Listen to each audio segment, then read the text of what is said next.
तुमच्या पाठीमागे उभा टाकतो का नाही मी एवढं सगळं बोललो. तुम्ही माझ्या शेतकऱ्याकडून पैसे का घेता म्हणलं तुम्ही. अरे थांब रे, मी पंचायत समितीत सांगालो मी. आणि हे का करता म्हणलं तुम्ही असं. त्याच्यानंतर म्हणलं तुम्हाला पैसेच खायचे काही नको नाही. तुम्हाला 10 वर्षाच्या अगोदर सांगितलं म्हणलं पिठामध्ये जर मीठ टाकलं तर चव येते. 22 रुपये तर 22-5-5 रुपये तर तो माणूसही देतो ना, पण त्याच्यावर तुमचं पोट भरत नाही 22 रुपयावर. त्याच्यामुळे त्यांना म्हणलं मी 40 लाख रुपये पवारला म्हणलं उचलणार आणि 40 लाख रुपये त्या टेबलवर ठेवले का नाही बाबा तिथे इथं बीडीवर. आणि म्हणलं ह्याच्यातून तुमचे एक म्हणलं कोणातरी एक जणांजवळ ठेवा. मेहरबानी करा म्हणलं, हात जोडतो तुम्हाला. माझ्या शेतकऱ्याकडून कुणाकडून 1 रुपया घेऊ नका. तुम्ही काम केलं, तुम्ही किती रुपयाचं काम केलं, 40 लाखातून पैसे घ्यायचे, खिशात ठेवायचे. पण इथून पुढे माझं तिथं लोकांचं काम राहिलं नाही पाहिजे. तसं तुम्हाला ऑफर करतो मी. 40-50 लाख रुपये कोणाला ठेवतो मी. तुम्हाला जसे तुम्ही कामं करता जसे पैसे घेता त्याला विचारा. पैसे ठेवले विचारा ना तुम्ही. आता 50 लाख बोलवतो मी. माझं पैसा तर माझ्या लोकांसाठी माझं पैसा ढेकभर आहे. मी 50 लाख तुमच्यावर कुठे ठेवायचे सांगा का. कुणाजवळ ठेवायचे. 50 लाख ठेवतो. तुमचे जसजसे कामं होते तसं त्याच्यातून काढून घ्या. ह्याच्यापुढे माझा पर्याय नाही. आता मला माझ्या लोकांची कामं करायची. म्हातारे कोतारे माणसं येतात, सगळं जातात. काय अन्न नाही, पाणी नाही, चहा नाही. त्या म्हाताऱ्याला तिकडे ते जाते त्या गावावर 10 रुपयाचं तिकीट खर्चून येते. फुकट येत नाहीत ते ऑटोवर 10 रुपये 15 रुपये घेतो. आणि त्यांचे पैसे अर्धे निमित्त ते जाणे तर जिरते. एखादं हे ऊन आहे त्या उन्हामध्ये मेलं राहिलं काय केलं तर माझी बदनामी होणार.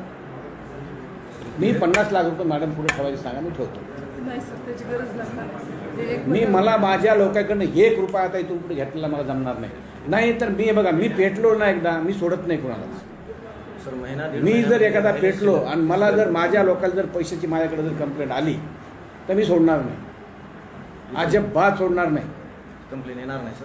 आणि जेवढे काही प्रस्तावित महिना 1.5 महिना वेळ द्या, सगळे काढून टाकतो सर. काही सदस्याचे आहे सगळे काढून टाकतो. एवढे समितीच्या कार्यकाळात प्रस्ताव आले. थांबा हो, थांबा जरा. मी बोल कशाला मध्ये बोलता राव तुम्ही. मला सांगा कशाला महिना 1.5 महिना लागतं बाबा. 4 दिवसात का नाही. का नाही 4 दिवसात बसला रात्रंदिवस. रीतीच्या टायमाला तर जाता कुठे, रात्रीचे जाता कुठेही जाता, काही करता रीतीच्या टायमाला. तपासणी सूची वगैरे थोडा वेळ एखाद्या महिन्यात करून टाकतो सर. 1 महिना नाही देणार मी तुम्हाला. महिना देणार मला जास्तीत जास्त तुम्हाला 10 दिवस देईन. आज तरी तारीख आहे आज 28, 29, 30, 12 ते 15 तारखेपर्यंत तुम्हाला. 15 तारखेपर्यंत मला सगळं पाहिजे. टोटल पाहिजे 15 तारखेपर्यंत. एकही दिवस शिल्लक राहता कामा नये. आणि जिथं तिथं 21 तारीख ते 21,000चं उत्पन्न आणि भूमिहीन आहे तिथं अजिबात डोकं घालायचं नाही. बस त्याचा सही चुपचाप करायची. अजिबात डोकं घालायचं नाही. त्यानं कुठून आणलंय काय केलं काही बघायचं नाही त्यानं. आणि सर मागच्या 26 तारखेला 593 मंजूर झाले. 1 मेच्या दिवशी आपल्या हस्ते वाटप करून टाकू सर. ठीक आहे. 1 मेच्या दिवशी करू आपण. पण हे पुढचे जेवढे बॅलन्स आहेत आणि जेवढे त्याच्यामध्ये आहेत मंजूर केलेले असताना तुम्ही जर नाही मंजूर केले ते माझ्यावर घेऊन यायचे. त्याच्यामध्ये 21,000चं उत्पन्न आहे आणि भूमी आहे. ते करायचं. त्यानं कुठून आणलंय काय त्याचा विचार तुम्ही नाही करायचा. तुम्ही चौकशी करत बसायचं नाही. तुम्ही सरळ सही करायचं त्याच्यावर आणि द्यायचं. 15 मे पण करून टाकतो. 15 मे पर्यंत. 26 जानेवारीच्या 29च्या मीटिंग मध्ये येऊन टाका. 26 जानेवारी तर झाली. नाही 29 महिन्याला मीटिंग घ्यायची इथून पुढे. पण मंथली मीटिंग घ्यायची आहे इथून पुढे तुम्ही. जोपर्यंत ठीक आहे समित्या होत नाही हे होत नाही. जेव्हा होईल तेव्हा समित्या होती. समित्या होती पण मी अध्यक्ष आहे. मी माझ्या याच्या खाली घेईन आणि त्या समिती एक मंथली मीटिंग घ्या. मला तर कोणाची गरज नाही. मी तर अध्यक्ष आहे ना. हां मग मंथली मीटिंग घेईन मी. महिन्याच्या मीटिंग घ्यायची. माझ्या इथून पुढे मला मीटिंग घ्या म्हणायची गरज पडू नये. तुम्ही स्वतः मीटिंग साहेब हे तुम्हाला डेट कोणती पाहिजे, महिना झाला कोणती डेट पाहिजे म्हणायचं की मी डेट देईन. कारण हमेशा सोमवार डेट घ्या मला. बरोबर. कुठलाही असो सोमवार डेट घ्यायची. सोमवारी मी इथंच असतो कुठं जात नाही. सन्मानवर राहत आहे. नाही मंथली मीटिंग घेणार मी. चांगलं आहे ना साहेब. नामंजूरची यादी सुद्धा आम्हाला द्या. नाही प्रस्ताव नामंजूर करण्याचा विषयच नाही. आता तुम्हाला तुमच्याजवळ ते सगळं दिलेलं आहे. चुपचाप करायचं. समितीचे सर्व प्रस्ताव मंजूर करून टाका. चुपचाप सर्वांना एक फायनल झाला आपला एक विषय. जेवढे समितीनं आपल्या केलेत पुढचा विषय घ्या. कालवे मला दिले जरा खूप वेळा करून सांगितलं. काही अडचण ठीक आहे. नाही. सगळे आता या 15 दिवसाच्या ह्याच्यात करून घेऊ. काही अडचण नाही. पुरे मंजूर होणार मला आता. पुरे मंजूर. नाही 15 दिवसात होतील आणि इथून पुढे डोकं लावू नका मॅडम, डोकं नाही लावायचं. साहेब आणखी एक विनंती आहे त्याच्यामध्ये जिल्हा मध्यवर्ती बँकेचं खातं पासबुक लावू नका मला त्यांना ते शेतकऱ्यांचे त्या निराधार लोकांची एवढी गर्दी व्हायची थांब जरा थांब, तिथं आता मीच चालू आहे, थांब जरा. ती बँक बी सरळ करतो, काळजी करू नका. बँक अशी सुतासारखी सरळ करतो, सुतासारखी. बँकेचा विषय करू, बँकेचा विषय करू. तिथं काय होतंय आता, तिथं आपण करायचं म्हणलं की लई त्याला प्रॉब्लेम आहे, दुनियाभरचे प्रॉब्लेम आहे. तुम्हाला नॅशनल नॅशनल बँके बिके तुम्हाला आता इथून पुढे लक्षात ठेवा, ज्या दिवशी पैसे पडते 1-2 दिवस मी जाईन तिथं आणि त्या बँकेला सरळ सांगणार आहे, म्हाताऱ्या माणसाचे कुणाचे पैसे असतील एक तर बँकेचा माणूस घ्या आणि त्या माणसा घरी जाऊन पैसे म्हणणार आहे मी, ते करणार आहे मी, करणार आहे मी ते का. आणि मी प्रत्येक गावाचं, त्या गावात किती आहे गावं लावा, एक गावं लावा, वन लावा, शांत दुसऱ्या गावकाला बोलवायचं नाही आणि त्या गावचं हे सगळं करून करा म्हणणार आहे माणसांना. आणि म्हाताऱ्या माणसाचे पैसे त्यांच्यावर तिथं जाऊन पोहोचू ते करणार. स्वतंत्र खिडकी लावा तर संजय गांधीचा पगार होते तिथं.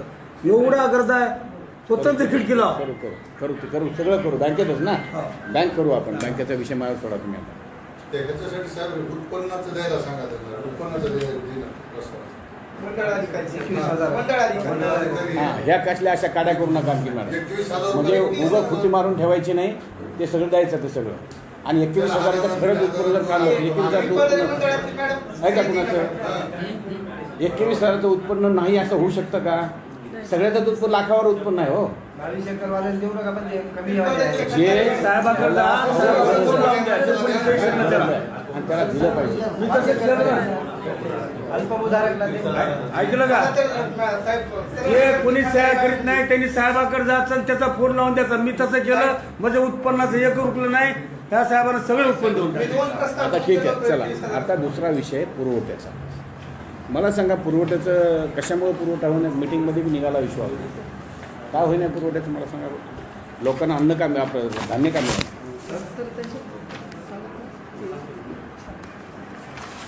तर आपल्याकडे सध्याच्या घडीला तू होता ना मिटिंगला बाबा, तू होता ना तू मिटिंगला, कशामुळे ते काय काय प्रॉब्लेम आहे? सध्या सर आपण जे काम चालू केलेलं आहे, आपल्याकडं PHFचा इष्टांक या महिन्यात आलेला त्या आहे. ट्रान्सपोर्टचा काय प्रॉब्लेम आहे? लोक सब म्हणजे का देणार, ते लोक का देणार, म्हणजे सप्लाय का करणार? मग दुकानदाराकडे सप्लाय होईना. आणि दुकानदार मला ते तुम्ही ते पण द्या लिहून मॅडम मला, की माल कधी येणार, कधी आल्याच्या नंतर किती दिवसात वाटप होणार माल, ते पण द्या. ते काय करायला मॅडम शेवटच्या महिन्याच्या दिवशी, ह्या महिन्याचं काय करते 30 तारखेच्या जवळजवळ लिहून जाते आणि पुढच्या महिन्याचं खपकन 2-5 तारखेला जातो. एका व्यापक महाराष्ट्र दुकानदार कशामुळे? आपण वाटप आता मागच्या महिन्याचं वाटप एप्रिल महिन्याचं 28 मार्चला आपण वाटप चालू केलं होतं सर. आता ह्या महिन्याचं आता चालू झालं. गोडाऊनला आपण परमिटही 1 तारखेच्या आतमध्ये दिले होते. शक्यतो 1 तारीख या 5 तारखेपर्यंत सर्व दुकानाची परमिट गोडाऊनला जातात. आता तालुक्यात रूट ऑप्टिमायझेशन म्हणजे प्रत्येक तालुक्यालाच महाराष्ट्रामध्ये केलेलं आहे सर, की जे गुगल मॅपप्रमाणे जवळचं जे गोडाऊन आहे, आपल्याकडे 163 दुकान आपल्या तालुक्याचे हक्काचे आहेत सर.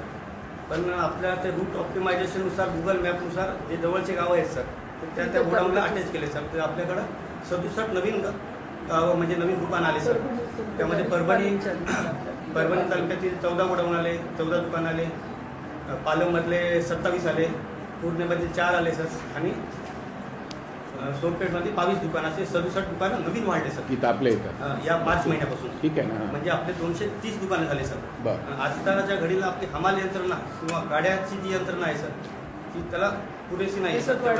तेवढं ते कुणी करायची ते आम्ही पत्रव्यवहार केलेले आहे कॉन्ट्रॅक्टरनेच करायचे. सर. DSOला पत्रव्यवहार केलेले आहेत की आम्हाला माणसं वाढून द्या, गाड्या वाढून द्या. आता थोडंसं उन्हाचा काळ असल्यामुळे सर लेबर पण गाडीमध्ये तेवढं ॲक्टिव्ह नाही सर. असतं उन्हामुळं ते थोडंसं कमी जास्त. तर मध्ये बसूनच करायचं का उन्हात करायचं का? नाही सर, म्हणजे माल उतरवणं आहे, एकीकडे माल उतरवणं आहे, लगेच तो स्टँडर्ड दुसरी आपली त्या DSOला फोन लावा. पूर्वी 163 पवार- होते सर. आता पवार 230 साहेब. वाढले तर डीएसओला फोन लावलं डीएसओ पवार साहेब पुढे या. तर त्या 4 त्या डीएसओला घ्यायला सर. लागत काय नाही. धान्य वाटपास एक 8-10 दिवसाचा हमाल जे आहेत तेवढेच आहेत सर. त्यातले पण बरेच हमाल त्यातले आहेत. हमाल पवार पुढे या. सकाळी येतात सर, काही येत नाही दुपारी, डीएसओला फोन लाव रे. काही बिमारच असतात. DSO. 11 हमाल आहेत सर आपल्याकडे. झालं आले दादा चालू झाली का मीटिंग आवाज करते त्यांनी म्यूट केलेलं आहे आणखी कुणी म्यूट केलं सगळ्यांचे आणखी आलं अजित दादा आता आपला फोटो कधी दिसणार नाही आपण हे केलं सगळी आपला कॅमेरा बंद आहे. आपण चालू केलं आपण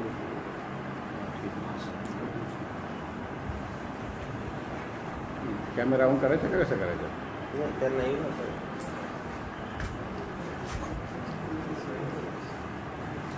आवाज आपण म्यूट असेल तुम्ही दादा बोलले कळेल ना आपणाला ते नाही नाही त्यांनी म्यूट काढलं नाही सर आणखी त्यांचा आवाज येणार म्यूट काढलं नाही का त्यांनी म्हणजे तयारी करत असतो. हे काय रे शांतरा बघा माझं चव्हाण घेऊन घ्या ना गोविंदराजेंचं म्हणणं की अमुक अमुक ह्याच्यापाशी आहे एकनाथ शिंदे साहेबांच्याकडं आपण त्याच्याला कॅबिनेटला त्यांना ते पत्र देऊन टाकू की हो हे तुमच्याकडे आहे ते आम्हाला क्लिअर करून द्यावं. पुढं दोन होते तुमचे दोन्ही ते तसेच अंडरग्राऊंड ड्रेनेज मध्ये कितीची योजना आहे आणि ही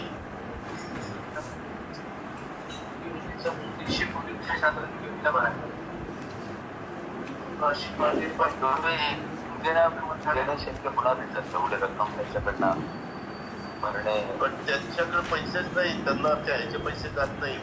आपला आवाज बंद आहे आपला आवाज बंद आहे ना त्याच्यामध्ये आपण मीटिंग प्रॉब्लेम सोडून झाले ऐकावं लागेल नाही अहो त्यांच्याकडं आता कोटी येते खरं 28 तरी कोटी रुपये 84 कोटीच्या त्यांनी दाखवून काढले. काय काय करतात माझी कॉपी आहे काही हे नाही ते नाही सहाय्यक आंदोलन नाही त्यांचं शासनाच्या बिलं प्रॉपर्टीची बिलं 48 का काही कोटीची आहे. यामध्ये एक तर त्यांच्या म्हणण्यानुसार तफावत त्यांनी काढलेली 84 कोटीची आहे सर. जीएसटी पाणी आहे का ते पन्ना असेल ना मला हे याच्यामध्ये 7 असेल याच्यामध्ये पन्ना असेल तिसरी बाटली कुठली पाणी का नाही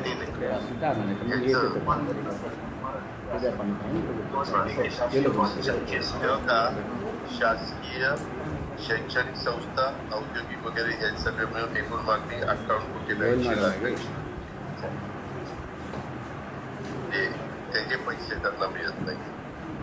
जिल्हाधिकारी नाही आयुक्त सर मी आहे सर आमच्या रोहित सांगा बरं काय सर नमस्कार सर बहिरेश्वर बोलतोय सर. सर महानगरपालिकेच्या हातीमध्ये ज्या शासकीय मालमत्ता आहेत त्या मालमत्तांची जी आतापर्यंतची थकबाकी आहे त्या बाबतीमध्ये मान्य महोदयांना काल परवा अवगत केलं होतं तर माहिती सादर करतो. जिल्हा परिषद एकूण 34 मालमत्ता आहेत त्याच्यामध्ये सर एकूण मागणी जवळपास 1 कोटी 8 लाख इतकी त्यांची प्रलंबित आहे. तर सार्वजनिक बांधकाम विभागाकडे एकूण 45 त्याच्यामध्ये सर 1 कोटी 11 लाखाची एकूण मागणी सरांची आपली सर त्यांच्याकडे आहे. शासकीय जिल्हा रुग्णालयाची मालमत्ता 24 आहे त्याच्यामध्ये सर 1 कोटी 9 लाख इतकी मागणी सर थकीत आहे त्यांच्याकडं. आणखी शासकीय मालमत्ता 60 आहेत त्याच्यामुळे सर 12 कोटीची त्यांच्याकडची घरपट्टी आपल्याकडं घरपट्टी थकीत आहे सर. वसंतराव नाईक मराठवाडा विद्यापीठ यांची सर 6 कोटी 76 लाख मालमत्ता सर प्रलंबित आहे सर. MIDC याच्या बाबतीमध्ये सर हा विषय मान्य राजमंत्री महोदयांकडेही झाला होता. जवळपास 18 कोटीची सर मालमत्ता सर त्यांच्याकडं थकीत आहे.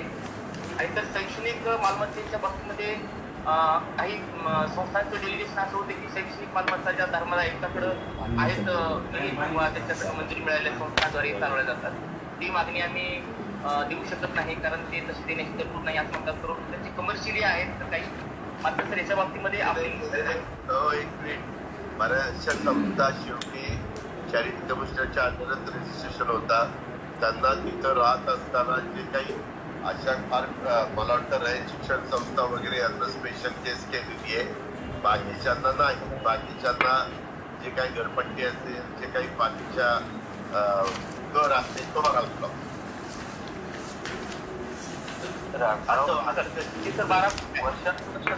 वर्षानुवर्ष साठलेला थकबाकी आहे का 58 कोटी की 1 वर्षाच्या मागणी किती आहे सर?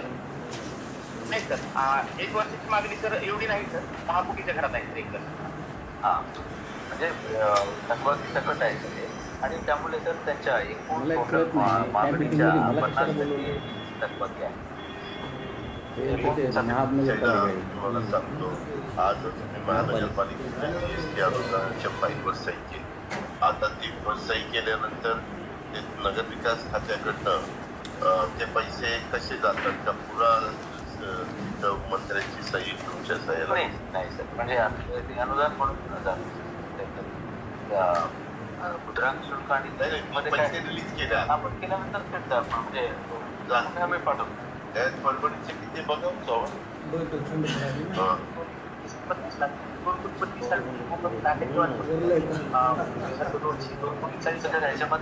वसुलीच्या काहीतरी मार्ग कानाला माझं काय म्हणतंय, जर त्यांचं बरोबर देणं असेल तर आपण इकडे त्यांना काढून देऊ ना, त्या डिपार्टमेंटला आपण एवढे पैसे त्यांना दिले पाहिजे. पगार झाले नाही बरोबर, तिथल्या लोकांना काही नंतर रिटायर झाले त्यांना पैसे, असं काही बरेच प्रॉब्लेम आहे. कसं बिचारी काम परिस्थिती अशी आहे की नगरपंचायत असताना चांगली होते.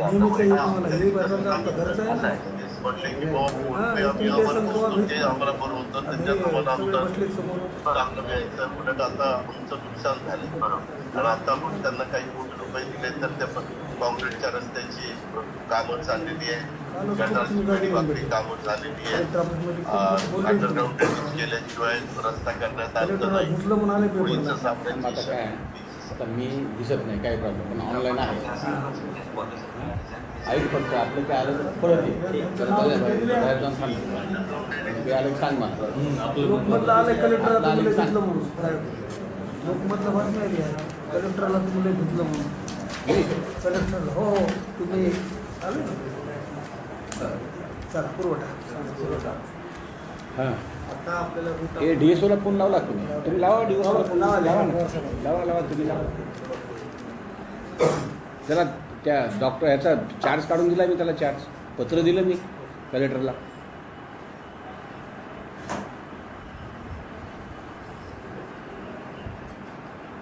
तुमच्याकडे एक आणखीन एक इथं म्हणून स्वतः कुलकर्णी कुठं आहे तो मेडिकल रजेवर गेला होता सर, 4 महिने झाले, काल परवा दिवशी जॉईन झाला. त्याला काय काम दिलं तर ते यांच्याकडेच एकच माणूस होता, गोडाऊन किपर आहे का तो?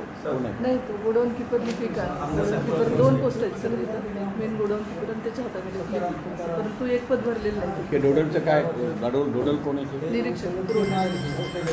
त्याला द्या त्या कुलकर्णी. त्या राशन दुकानाची खूप मागणी आहे, सगळ्या लोकांची मागणी आहे. याच्या जागेवर हे तर राहीलच ना, मग त्याच्या खाली राहील ना तो, यांच्या खालीच राहील ना तो. मग द्या त्याला, त्या कुलकर्णीला. सगळ्या दुकानदाराची मागणी आहे. अरे मुसळे,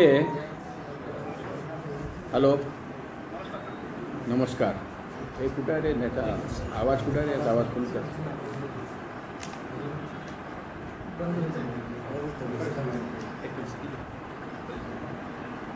एकदा बाबा आवाज फोन कर, स्पीकर आणतो ना, आवाज करून दे. हॅलो,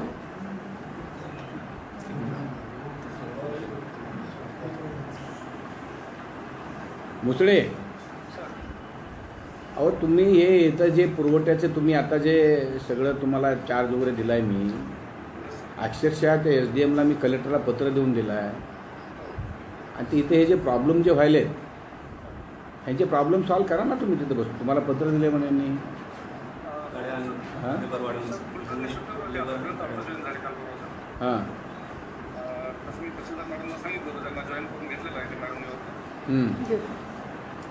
घेतलंय. दुसरं साहेब, आपल्याला 30 गावं झाली तर आधी 100 आपलीच स्वतःची 63 आहेत. ते वाढलेली जे आहेत ना त्याच्यासाठी आपल्याला लेबर लागतील आणि गाड्या लागतील, ते कमी पडतं साहेब. त्याचं एक पत्र दिलं आहे मी आपल्याला, तर ते थोडं आम्हाला वाढवून मिळेल तर तुम्ही एकतर गावं वाढवले तर गावं वाढवून ते यंत्रणाला ती यंत्रणा द्यायला पाहिजे ना तुम्ही दुसरे.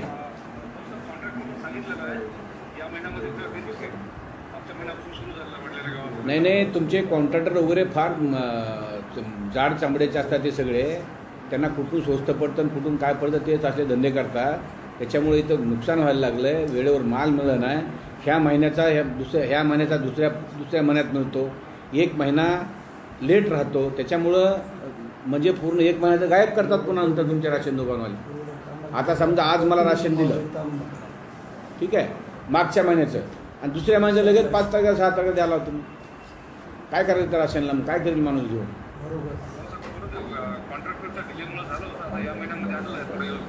मला ते डिले वगैरे झालं नाही पाहिजे. आणि एक ठरवून मी आता तहसीलदार मॅडमला सांगितलं मी आता, तुम्ही ठरवून तुमच्याशी चर्चा करतील त्या, आणि चर्चा करून मला एक्झॅक्टली महिन्याचं राशन कोणत्या डेटपासून कोणत्या डेटपर्यंत तुम्ही माझ्या सर्व म्हणजे पब्लिकला द्या. म्हणजे माझ्या सर्व कार्यकर्ते असतील, माझी जनता असेल, माझा मतदार असेल, त्यांना तुम्ही कोणत्या डेटपासून कोणत्या डेटपर्यंत तुम्ही ते राशन पुरवणार, आणि त्या डेटमध्ये त्या दुकानदारांना वाटलं पाहिजे. आणि जर ते दुकानदार त्या तुम्ही सर्क्युलर काढा आणि त्या दुकानदारांना जर नाही दिलं त्याच्यावर तुम्ही कारवाई केली पाहिजे. हां हां आज आत्ता सर्क्युलर काढा. आत्ता तुमची कोणत्या डेटपासून कोणत्या डेटपर्यंत वाटायचा तुम्हाला माल? सर आपल्याला 7 तारखेपर्यंत सर्व दुकानात पोहोचलं पाहिजे आणि 7 तारखेपासून दुकानातून वाटप सुरू झालं पाहिजे. हां दर महिन्याच्या तारखेला 7 तारखेला वाटप झालं पाहिजे आणि 10-12 दिवसात वाटप होतं सगळं. बरोबर आहे. तुम्ही दर 7 तारखेला दुकानदारांनी वाटप सुरू केलं पाहिजे असं स्ट्रिक्टली सर्क्युलर काढा, अन्यथा त्याच्यावर ॲक्शन घेतली जाईल म्हणून सांगा. आता सर्क्युलर काढा, आणखी आता सर्क्युलर काढा.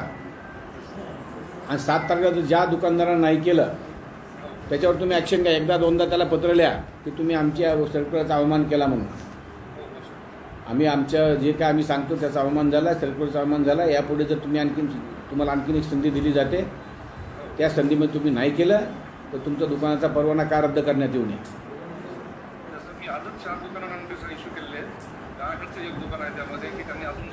करा हे सगळं मी टाईट करा सगळं हे सगळं, ठीक आहे.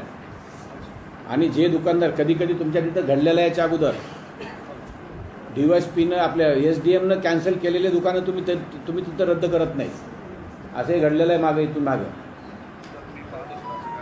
पाहतो ना मी, गावाचं नाव सांगतो. कुठलं आहे ते? तुझं गाव नाही, कोणतं गाव आहे ते?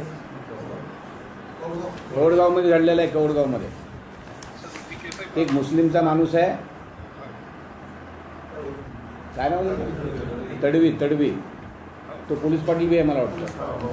पोलीस पाटील आहे आणि तो नाही आहे, तो काय त्याला म्हणतात ना, ते त्याचं काही नाही आहे त्याचं. त्याला दुकानदार त्याच्यामध्ये दिलेलं आहे. कास्ट सर्टिफिकेट खोटं आहे त्याचं. त्याच्यावर कारवाई करा, त्याच्यावर इन्क्वायरी करा, त्याची कारवाई करा, त्याचं दुकान काढा. हो पण त्याचं दुकान काढा त्या तडवीचं.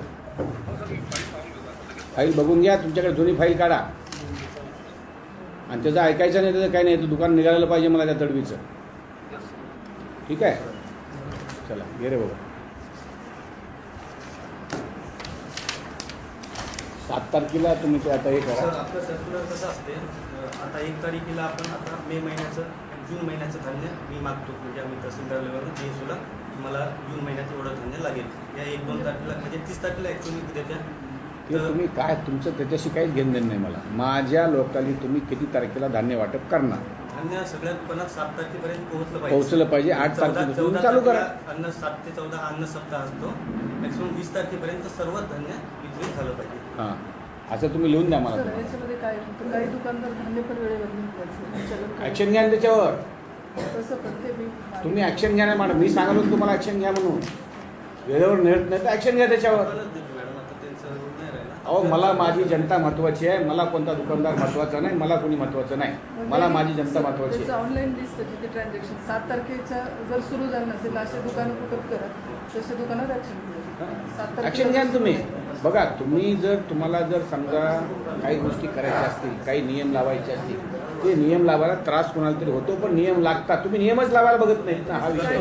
सगळे दुकानदाराची एक बैठक लावते, बैठक लावा आणि त्यांना सूचना तुम्ही जसं आता जसं म्हणले तसं बघ योग्य आहे. सगळे दुकानदाराची एक बैठक बोलवा.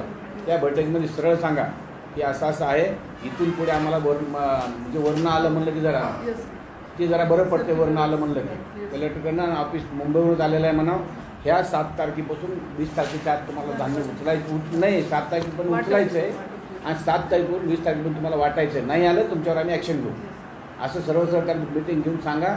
ते सर्क्युलर तू काढतोयस तो, आणि त्या सर्क्युलर तुम्ही एक सर्क्युलर काढून काय ते करून घ्या आणि तुम्ही ॲक्शन घ्या.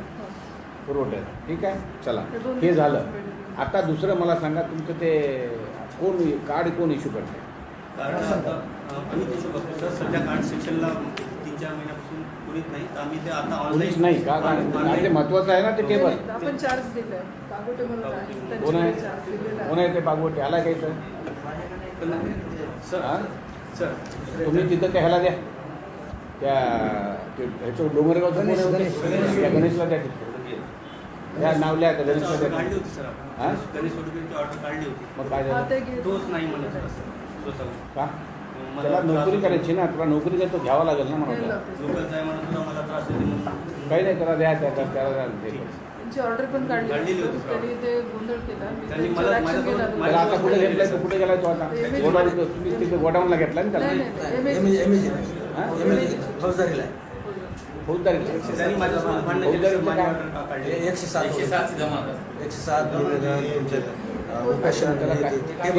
ते ठेवून याला ती ऑर्डर द्या, ते ठेवा त्याच्याकडे, ते ठेवून त्याला द्या. तुला ते खातं घ्यायचं का ते घे, त्याला द्या. त्याला कसं घेत नाही माझ्याकडे पाठवा त्याला. आमदारांना सांगितलं म्हणा द्यायला, कसा घेत नाही बघ.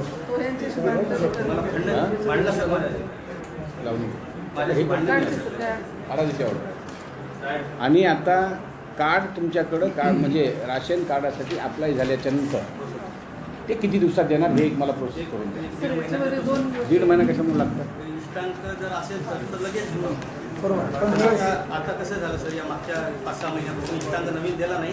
आता या महिन्यात गव्हर्नमेंटने आपल्याला तुमच्या गव्हर्नमेंट प्रमाणे किती दिवसात द्यायचं तितक्या दिवसात मला द्या. 1 महिना लागतं का? आहे का गव्हर्नमेंट इश्यू करायचं? 1 महिना लागत नाही, पण त्यांनी मॅक्झिमम राशन भेटत नाही. ज्यांना राशन भेटत नाही त्यांना ते पांढरे इश्यू जे कार्ड आहे तुमचे, त्यांचे राशन 4-4 महिन्यापासून प्रस्ताव. त्यांना केव्हा देणार तुम्ही राशन कार्ड? पांढऱ्या कार्डला नाही मिळत. राशन नका भेटू जा, पैसे तर मिळतात ना त्यांना. ते शेतकरीला 170 रुपये पर व्यक्ती मिळतात. आणि त्याचे सांगते प्रस्ताव करून ठीक आहे. सर आधी तर आपल्याकडे इष्टांक नव्हतं सर. आपण सायलेंट आरसीवर काम केलं, म्हणजे जे लोक धान्यच उचलत नाही असे राशन कार्ड कमी केले, आणि त्याच्या जागेवर आपण जवळपास 923 नवीन कार्ड इश्यू केले सर. आणि माझं एक जाहीर माझं हे केलं आहे, राशन कार्ड तुम्हाला परत दिले का? माझं काय केलं मी? मला राशन कार्ड इश्यू केलं का तुम्ही? मी गॅसचं पण मी सोडलं आहे. ते तुम्ही जाहीर करायला पाहिजे. आमदारांना गॅसचं सोडलं, आधार म्हणजे राशन घेत नाही, ते जाहीर करायला पाहिजे तुम्ही. माझं हां, मग त्याग केला त्याचा. ज्यावेळेस म्हणजे PM ज्यावेळेस आवाहन केलं होतं तेव्हा सोडलं नाही मी. सगळे राशन घ्यायचं सोडलं आहे, गॅसचं मी ते सोडलं आहे. ते तुम्ही करायला पाहिजे. ते भूमिहीन शेतकरी ते सुद्धा शेतकऱ्यांनी राशन बंद भेटायला पाहिजे.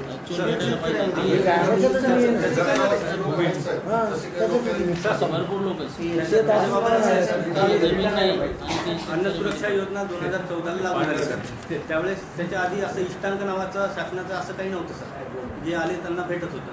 म्हणून त्याच्यामध्ये इष्टांक नावाची अशी मर्यादा लावली सर. शहरी भागासाठी 75%, ग्रामीण भागासाठी 75%, शहरी भागासाठी त्याच्यापेक्षा कमी आहे. तर मग त्यावेळेस आपल्या महाराष्ट्र सरकारनं सर शेतकरी योजनेत धान्य देणं चालू केलं सर. 14 जिल्हे आहेत आत्महत्याग्रस्त. खडके तुम्ही जायचं ना रे, थांबा खडके.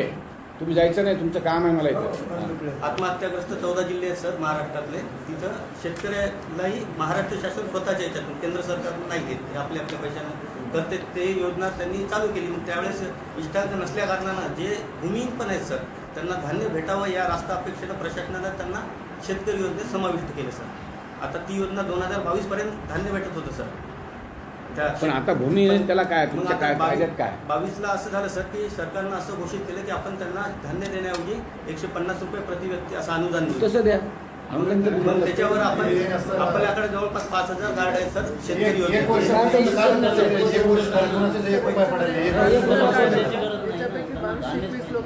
आपण आता मार्च एंडला पैसे पडले सर. मार्च एंडला जे लोक उरलेली असतील त्याच्यामध्ये बरेच भूमिहीन असतील सर. 2-1,000 तरी मग करा, तुम्ही केलं तर होईल ना ते. याच्यामध्ये काही तुमच्या लेवलला करावं लागेल ना. जसं आता हे 5043 आहे, हे काय ऑनलाईन रजिस्टर प्रमाणे 5043 आहे. तुम्ही म्हणता की आता हे 22-21 लोकांना आपण कमी केलं. बाकीच्याला 170 देता म्हणता का तुम्ही? 2024ला नाही, बाकीचे जे उरलेले आहेत त्याच्यामध्ये भूमिहीन आहे. लोक म्हणजे बँकेचे पासबुक सीधा आपलं त्याचं 7/12 आपल्याकडे जमा नाही करत काही लोक. त्यांना असं वाटतं की बाकी या लिंकवरून दुसरं काही नाही. बघा, हे इथं खरी गोम आहे. मग आपण त्यांना इथं खरं काय बोटल काय इथं खरी गोम आहे. त्या शेतकऱ्याचं तुम्ही म्हणता हे आलं नाही, ते आलं नाही, मग त्याच्यामुळे पैसे गेले नाहीत. तिथं पैसे घेतले असते तुम्ही करीत नाही. पैशाचं हे जर दुरुस्त करायचं असलं तर 2,500 रुपये एका माणसाला नाही सर. असं जर कोणी घेत असेल प्लीज माझ्याकडे डायरेक्ट या. नाही. आता एक मिनिट माझ्या सर्व कार्यकर्त्याला सूचना आहेत. आता जे ज्याच्या गावामध्ये असे कोणी जे शेतकरी आहेत त्या शेतकऱ्याचं स्वतः येऊन घेऊन इथं तहसीलदार मॅडमला द्या. तहसीलदार मॅडम 8 दिवसाच्या आत ते सगळं करते. सूचना आहेत माझ्या तुम्हाला सगळ्या कार्यकर्त्यांना. ह्या तारखेला नोट केलेले लोकांचे ते पैसे पडण्यासाठी प्रस्ताव आणि त्याच्यावर कारवाई नाही कुठली काहीच नाही. 8 महिने झालं माझ्या 24/6/24 पैसे टोटल जमा हे केले तुमचा स्टॅम्प कारवाई नाही त्याच्यावर. 24/6/2024 आहे. 24/6/24 सर हे व्हाईट कार्ड म्हणतात. व्हाईट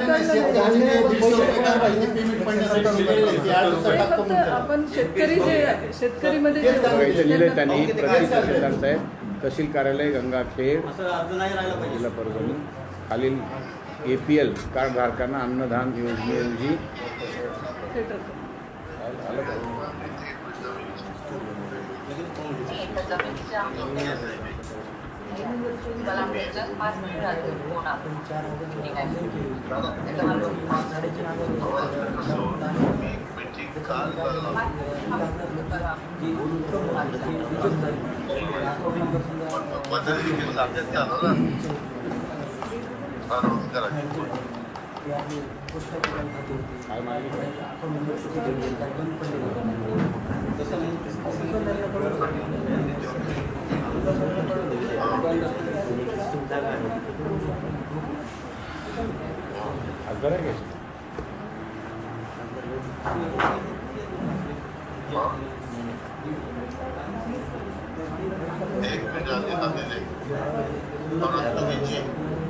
नमस्कार. माझं एक काम होतं.